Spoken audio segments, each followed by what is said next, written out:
Krishna, Hare Krishna, Krishna Krishna, Hare Hare, Hare Rama, Rama Rama, Hare Hare.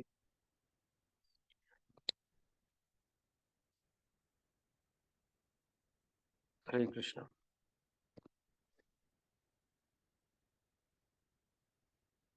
Okay. So today we have Shloka 9.22. Anan Ananyas Chintayanto Mam Ye Janaha Paryupasate Tesham Nityabhyuktanam Yoga Kshamam Vahami Aham. Translation. But those who always worship me with exclusive devotion, meditating on my transcendental form, to them I carry what they lack and I preserve what they have. Okay.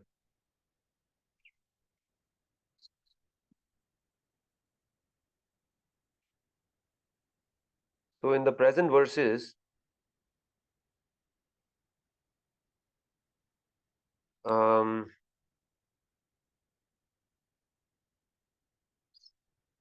in this chapter, in the present verses, a contrast is being made between demigod worship and pure devotional service. So here it is being emphasized that Kevala Bhakti is far superior to demigod worship. So this is how it is, and the importance of Kevala Bhakti. Now, here Lord Sri Krishna, I mean, in the immediate previous shloka, now Lord Krishna is speaking about his own devotees, bhaktas. And so far he has spoken about the elevation is materialist elevation is evam trai dharmam anuprapanna gata gatam kama kama lavante. So what was emphasized there is Srila Prabhupada explains that when they have thus enjoyed heavenly sense pleasures, people who have worshipped demigods, they return to the material planet again. Thus, they through the Vedic principles they achieve only flickering happiness. So Prabhupada says that this is repeating the same process again and again. We're going through that. Sometimes because of our pious activities go to higher planetary systems, and else lack of that, once we have exhausted that, we even go to lower planetary systems, and this is material process. Sometimes one is born rich, sometimes one is born poor, and even on earth we see that there is a lot of gradations, not just in species of life, even in the standard of living of even humans. Some are born very rich, some poor, some have great knowledge, some don't. So like that, um, this is going on. So when we have exhausted resultant action of pious activities, again we are sent back to earth, or even people go to lower planet systems, depending on um, what quota of pious activities or how much of impious activities they have performed. So Lord Sri Chaitanya Mahaprabhu says that A Rupe Brahmanda Brahmite Kona Bhagyavan Jiva in Chaitanya Charitamrita Madhya Leela 19.151. Lord has emphasized that according to the karma, all living entities are wandering throughout the entire universe. Some are elevated to higher planetary systems, upper planetary systems, and some are going down into the lower planetary systems. And out of many millions of wandering living entities, one who is very fortunate gets an opportunity to associate with a bona fide spiritual master by the grace of Krishna. And by the mercy of both Krishna and the spiritual master, such a person receives the seed of the creeper of devotional service. So this is very important. And this way, the cycle of the different species of life is going on otherwise. So traveling in this way, somebody who is very fortunate by association of devotees, he gets the seed of devotion service. E Rupe Brahmana Brahmite Kona Bhagyavan Jiva. And to achieve the seed of devotion service is a very fortunate achievement. It is not very easy because it ceases the cycle of different transmigration of the soul. Otherwise, the soul is wandering in different planetary systems or even in different species of life on planet Earth, taking birth again and again. going through the same process, birth, death, old age, and disease. But what happens is this devotion service, the seed of devotion service, it's great fortune to receive that, because by this one can seize this transmigration of the soul in different um, species of life on different planet systems. So by ignorance, we take this minuscule spot life and we think it to be permanent settlement, and we think that we shall live here permanently, and thus we get busy making arrangement to live here permanently and accumulating assets for ourselves, for children, family, nation, things like that. And this drudgery goes on, and this is all in ignorance, because we are ignorant of the real life. But we do not know that the cycle of transmigration is not fixed up, it is temporary. So one doesn't know what and where next life is, what relationships, etc. one will have, and these laws we do not know how this is being governed. But we are chewing the chewed, just like once we extract chew sugar cane and extract all the juice and we dump it, and then somebody takes it and chews it, and another person takes it and chews it, or we ourselves continue to chew it. That is how it is, chewing the chewed. So this is happening under the spell of this illusory energy. We are captivated by this temporary sense gratification, and we have forgotten our real life. So those who are in the sense of this real constitutional position, as mentioned in the Bhagavad-gītā, that we are not the body, we are the soul. So one has to mold, with this understanding, with this knowledge, one has to mold his or her life um, in one's identification of the spiritual existence. One needs to acknowledge that and move towards that, and live a life such that we are progressing towards that spiritual existence, perfection in that. So far, the materialist is concerned, they are chewing the chew, which is what Prahlad Maharaj has also mentioned. Because of the uncontrolled senses, persons who are addicted to materialistic life make progress towards hellish conditions and repeatedly chew that which has already been chewed. Their inclinations toward Krishna are never aroused, either by the instructions of others, or by their own efforts, or by the combination of both. So we are simply repeating the same thing. We do not question whether this process of life can at all give us happiness, but we continue to try it again and again, thus chewing the chewed, trying to extract juice which has already been extracted. So, but this material sense gratification is not the process of happiness. The happiness is different.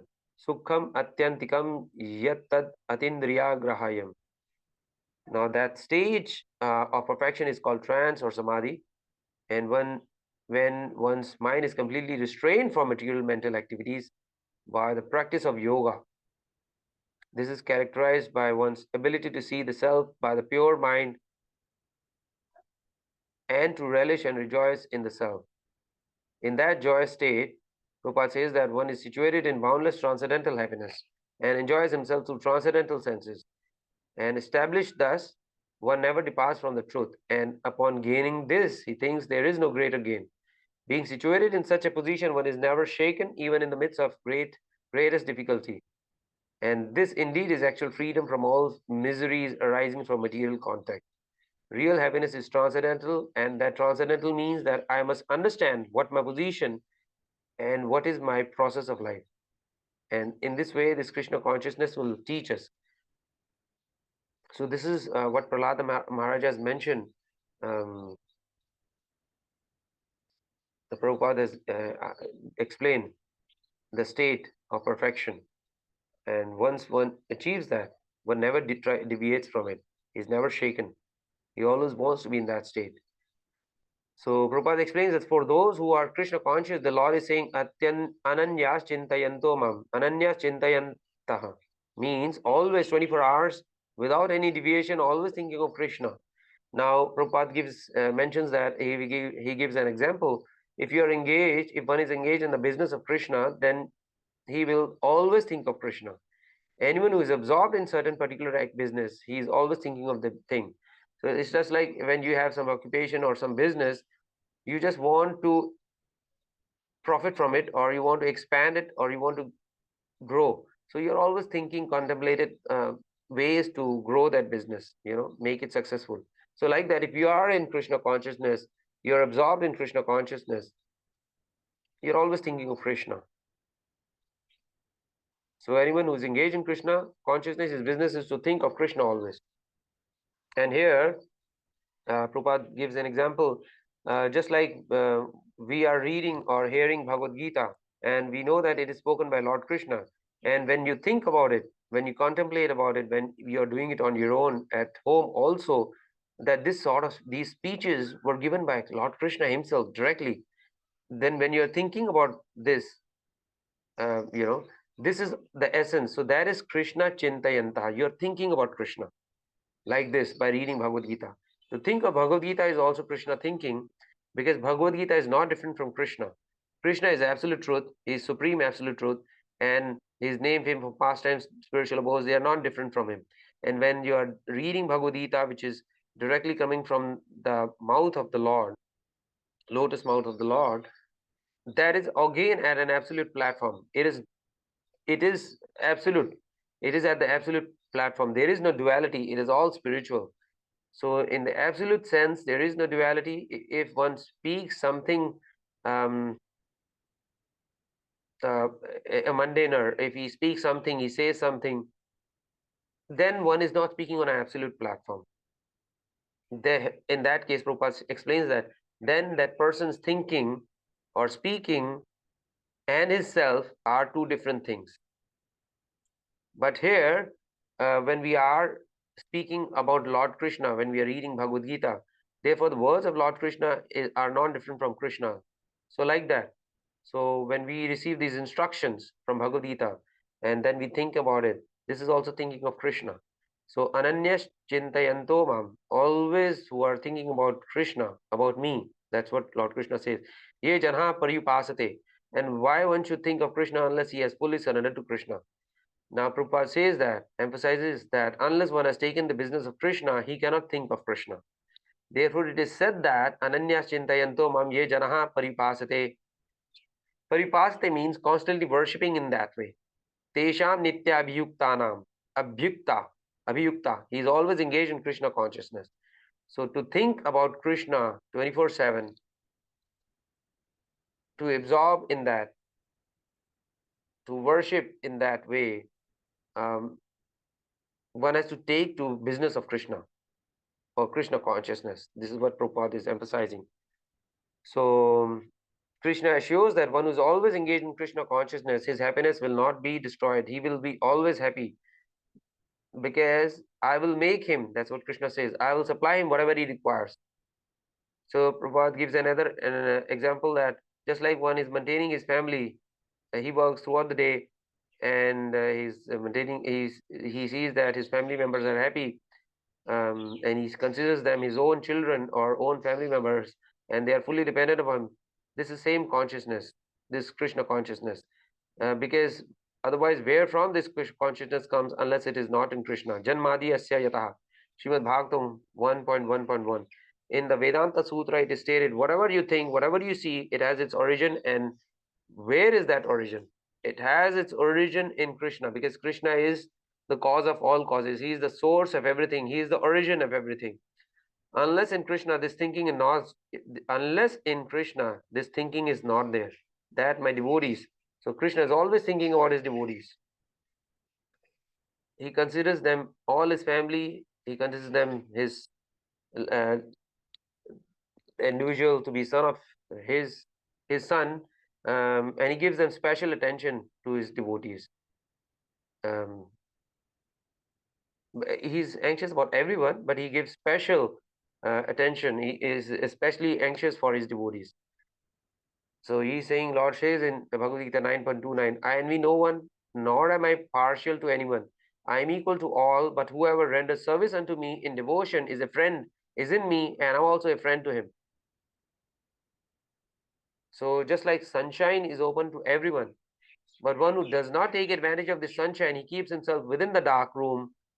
So what can sun do in that case? So similarly, this partiality of God, that he takes special interest of the devotees, because the devotees are able to take the supreme, they are thinking about the supreme, they are serving him, the complete sunshine of Krishna.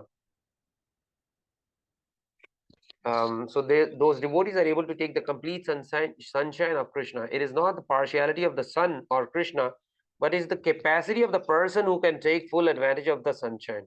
And here it is, in this analogy, it's Krishna.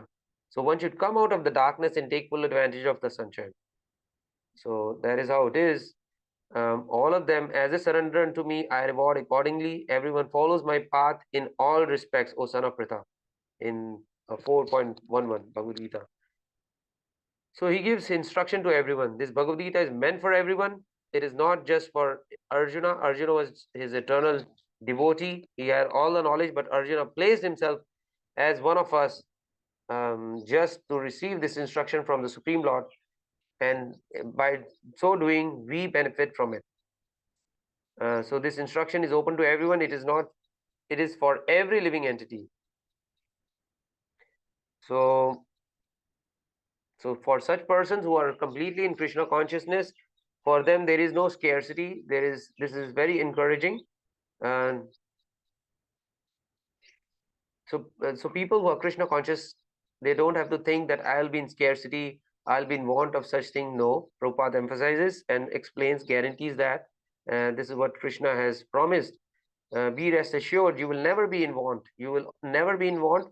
If you keep your full faith in Krishna, you will always be happy, live a happy life, and will be given a chance of chanting. So in Kali Yuga, Kali Yuga's dharma is to chant the holy name of the Lord, and that which is Hare Krishna, Krishna Krishna, Hare Hare, Hare Rama, Ram Ram, Hare Hare. And here it is being guaranteed. So in other yugas, there were different methods like yajna and other sacrifices, but in Kali Yuga, there's only sacrifice which is Harinam Sankirtan Yajna, which is mentioned as a solution for this particular Kali Yuga, because other methods are rendered are ineffective. So in their respective yugas, they were effective, but in this present yuga, because of the advent of Kali Yuga, or age of how fallen things are, so the only effective solution is Harinam Sankirtan Yajna. So which we should do. So one has to perform his prescribed duty. Prabhupada says that for action is better than inaction. A man cannot even maintain his physical body without work. So in Bhagavad-gītā 3.8. So one has to continue doing whatever occupation one is doing, but along with that, he has to take to Krishna consciousness and chant the holy name of the Lord. And one should have a guru, which scriptures emphasize a lot, that one needs to have a guru, and then all good fortune he'll be bestowed with all good fortune. Otherwise, he'll be away from all good fortune, because we cannot achieve perfection on our own. So we need a guru who is already on the other side, who is already spiritual, who is empowered by the Guru Parampara. So this is what Prabhupada is emphasizing, that one can continue his occupation and along with that take to Krishna consciousness and chant Hare Krishna mantra. And it's a very simple process, and Krishna will be very pleased, and there will be never scarcity of anything, and one will be very happy. So this is the formula given by the Lord himself. Ananyas chintayanto mam, always chant Hare Krishna. There is no rule, no regulation. Never mind what you are doing, what your occupation. Simply chant and hear.